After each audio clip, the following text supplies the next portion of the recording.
तो दोस्तों, कर बुरा हो बुला के पिछले भागों में आपने पढ़ा कि बांकेलाल विशालगढ़ के राज अतिथि के रूप में आराम से मौज मस्ती का आनंद, पकवानों का आनंद ले रहा होता है। पर उससे कुछ ही दिन बीते होते हैं कि एक दिन उस विशालगढ़ के पड़ोसी राज्य उधम सिंह उधमपुर के राजा उधम सिंह का एक दूत आता है जो कि संदेश देता है। उस संदेश में लिखा होता है कि विशालगढ़ या तो उधमपुर की अधीनता स्वीकार कर ले, नहीं तो हमले के लिए तैयार हो जाए। यह सुनकर राजा विक्रम सिंह को गुस्सा आ जाता है और वे हम युद्ध के लिए तैयार हो जाते हैं। परंतु महामंत्री बताते हैं कि उनकी सेना हमारी सेना से 3 गुनी है। यह सुनकर बांकेलाल बहुत डर जाता है। वो वहाँ से भागने का प्लान करता है, परंतु महामंत्री की वजह से उसे भी युद्ध के मैदान में सलाहकार के रूप में जाना पड़ता है। बांकेलाल आ तो जाता है, पर उसके मन में प्लानिंग सोचती है। वो सोचता है क्या करूँ। तो वो चुपचाप बांकेलाल पूरा सुबह जो भंडारा खाने की तैयारी हो रही थी सैनिकों की, उसमें जाके जमाल गोटा मिला देता है और प्लान करता है कि वह उधमपुर के राजा उधम सिंह के साथ मिल जाएगा और उन्हें जहाँ की स्थिति बता देगा। फिर वहाँ पे आराम से मौज करेगा। और जिन सैनिकों को नहीं पता होता वो सारे खाना खाते हैं और खाना खाते ही उन सबको 10 लग जाते हैं। और जब एक सैनिक बताता है कि उसने बांकेलाल को खाने में जमाल गोटा मिलाते देखा था, तो बांकेलाल को पकड़ लिया जाता है। और राजा विक्रम सिंह बहुत गुस्सा आते हैं और बोलते हैं इसको हम अगले दिन फांसी, इसका गला खुद ही अपने हाथों से काटेंगे। उधर तब तक उधमपुर के राजा उधम सिंह के 2 जासूस पोपट और चौपट उसी समय जासूसी करने आते हैं और वो सारे सैनिकों को एक के बाद एक जाते हुए देखते हैं। तो वो उनको गलतफहमी में पड़ जाते हैं, क्योंकि उनकी गिनती होती है। वो गिनती करते करते वो 2 लाख तक पहुंच जाते हैं। अब इसके आगे, यह बात तो अपनी जगह सही है अन्नदाता, पर हमारा अनुमान है कि पड़ोस के कई राज्यों ने मिलकर राजा विक्रम सिंह की मदद की है। यह तो हो सकता है, पर अब हम क्या करें? क्या कल युद्ध में हमारी पराजय से हमारी नाक कटवा देगी? अन्नदाता, हमें विशालगढ़ के राजा महाराज विक्रम सिंह से अपनी पराजय स्वीकार कर संधि का रास्ता अपनाना होगा। हाँ, यही ठीक रहेगा। वाकई तुम दोनों जासूस ने समय समय पर हमें ठीक सजा देकर हमारी नाक इतनी ऊंची कर दी है। अन्नदाता, यह तो हमारा फर्ज है। ठीक है, अब तुम दोनों बिना विलंब किए राजदूत ठेंगा सिंह के साथ विशालगढ़ के महाराज के पास चले जाओ। मैं तुम्हें संधि पत्र लिखे देता हूँ। ठीक है अन्नदाता। फिर उधमपुर के दोनों जासूस राजदूत के साथ तीनों चल पड़े विशालगढ़ के महाराज से मिलने। इधर अपने खेमे में विशालगढ़ के महाराज और महामंत्री बेहद चिंतित थे कि एक पहरेदार उनके सामने पहुंचकर बोला, महाराज की जय हो। आपसे उधमपुर के राजदूत और 2 जासूस मिलना चाहते हैं। ये सुनते ही राजा विक्रम सिंह क्रोधित हो गए। पर क्यों? जाओ उनसे कहो हम हर हालत में उनसे युद्ध करने के लिए तैयार हैं, परिणाम चाहे जो भी हो। तभी वो तीनों खुद ही अंदर आ गए। महाराज की जय हो। बिना आगे अंदर आने की धृष्टता क्षमा करें, पर हमने कह दिया ना कि युद्ध अवश्य होगा। तभी दूत बोल उठा, किंतु हमारे महाराज ने खुद अपनी पराजय स्वीकार कर आपकी तरफ दोस्ती का हाथ बढ़ाया और आपके लिए संधि पत्र भेजा है।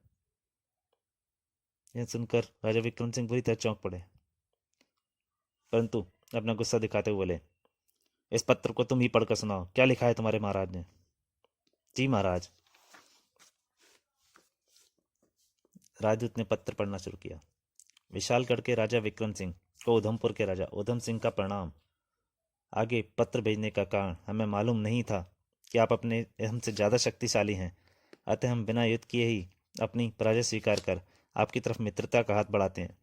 आशा है कि आप बढ़ा हुआ हाथ थामकर एक राजा का मान करेंगे। आपका उधम सिंह। महामंत्री और राजा विक्रम सिंह दोनों सोचने लग गए, परंतु उन्होंने ये सब प्रकट नहीं किया। और पत्र समाप्त होते ही, ओहो, पर यह अचानक तुम्हारे महाराज को कैसे पता लगा कि हम लोग आपकी अपेक्षा ज़्यादा शक्तिशाली हैं? जी महाराज, दरअसल हमारे महाराज को आपकी विशाल सेना का पता लग गया था। पर कैसे? हम समझे नहीं। हमारी विशाल सेना? इस बारे में आपको हमारी सेना के योग्य और कुशल जासूस पोपटलाल और चौपटलाल ही बता सकते हैं।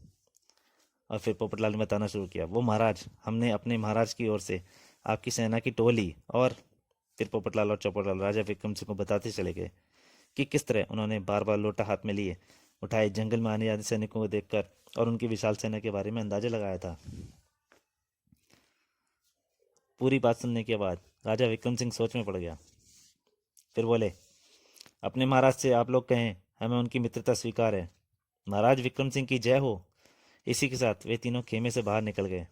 और उनके जाते ही, तो महामंत्री जी, इसका मतलब बांकेलाल ने हमारी इज्जत बचाने के लिए जानबूझकर भोजन में जमाल घोटा मिलाया था। जी महाराज, लगता है भोजन में जमाल घोटा मिलाना बांकेलाल की पूर्व नियोजित योजना थी।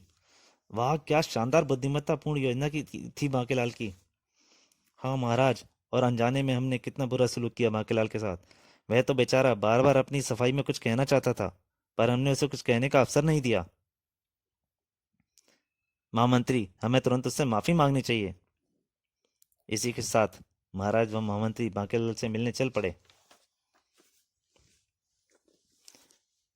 और उधर कैद में पड़े बांकेलाल का बुरा हाल था। ए ईश्वर, अब क्या होगा? अब तो मेरी मौत निश्चित है। पर मैं मरना नहीं चाहता, मुझे बचा लो भगवान, हे प्रभु। तभी बांकेलाल की खुली आंखों के सामने एक भयानक स्वप्न घूम गया। महाराज, मार डालो इस दुष्ट पापी को। उसे दिखाई दिया राजा विक्रम सिंह उसे मारने आ रहे हैं। क्षमा महाराज, क्षमा, मुझे मुझे दुष्ट देश के दुश्मन को हम कभी क्षमा नहीं करते। इसी के साथ राजा विक्रम सिंह का हाथ लहराया और नहीं नहीं, बांकेलाल जोर से चिल्ला उठा। और उसकी चुन सुनकर महाराज, जो बांकेलाल के पास ही आ रहे थे दौड़ते हुए, बांकेलाल, बांकेलाल, क्या हुआ, तुम चीखे क्यों? ए हाँ महाराज, मुझे मत मारो, मुझे क्षमा कर दो। और फिर आंसू बहाता हुआ बांकेलाल महाराज के पैरों में गिर पड़ा। प्राणधन महाराज, क्षमा करें। अरे यह क्या करते हो बांकेलाल, माफी तो हम खुद तुमसे मांगने आए हैं।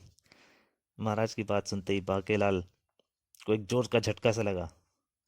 बेटा बांके, तू कुछ मत बोल, बस चुपचाप इसकी सुनता रहे और देख आगे आगे होता है क्या।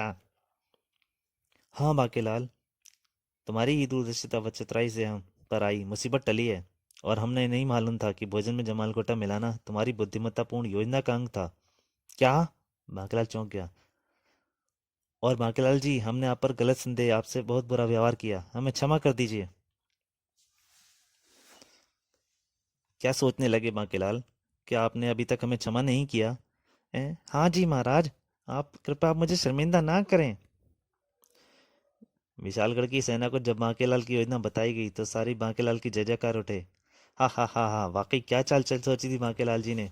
हा हा हा, बांकेलाल जी ने हमारे पेट को थोड़ी तकलीफ देकर हमारे प्राण और इज्जत दोनों की रक्षा की है। बांकेलाल जी की जय, बांकेलाल जी की जय। सब तरफ बांकेलाल की जय हो रही थी।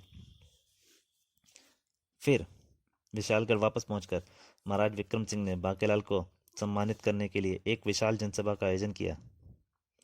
बांकेलाल जी, आज आपकी वजह से हमारी और हमारे देश की इज्जत बरकरार है। इसके लिए हम हृदय से आपके आभारी हैं। और साथ ही आपकी बुद्धिमानी पर खुश होकर हम आपको 2000 स्वर्ण मुद्राएं पुरस्कार स्वरूप प्रदान करते हैं। बांकेलाल ने स्वीकार कर ली। जी जी। परंतु मनी मन फिर से वही सोच रहा था, कमबख्त, कितना कंजूस राजा है। अगर मेरी योजना सफल हो जाती तो उधमपुर के राजा मुझे 2-4 गांव इनाम में देते। पर दुखी हुए, हाय रे मेरी फूटी किस्मत, हर बार की तरह मेरी योजना की टांग टूट गई। इधर बांकेलाल अपनी किस्मत को रो रहा था और देशवासी उसके मन के विचारों से अनभिज्ञ उसे विशेष सम्मान भरी दृष्टि से देख रहे थे। बांकेलाल की जय। तो दोस्तों, ये कहानी यहीं तक। प्लीज़, अगर आपको पसंद आए तो लाइक कीजिए, शेयर कीजिए और सब्सक्राइब कीजिए, ताकि मैं और ज़्यादा अच्छी से अच्छी कॉमिक बनाने की कोशिश कर सकूं।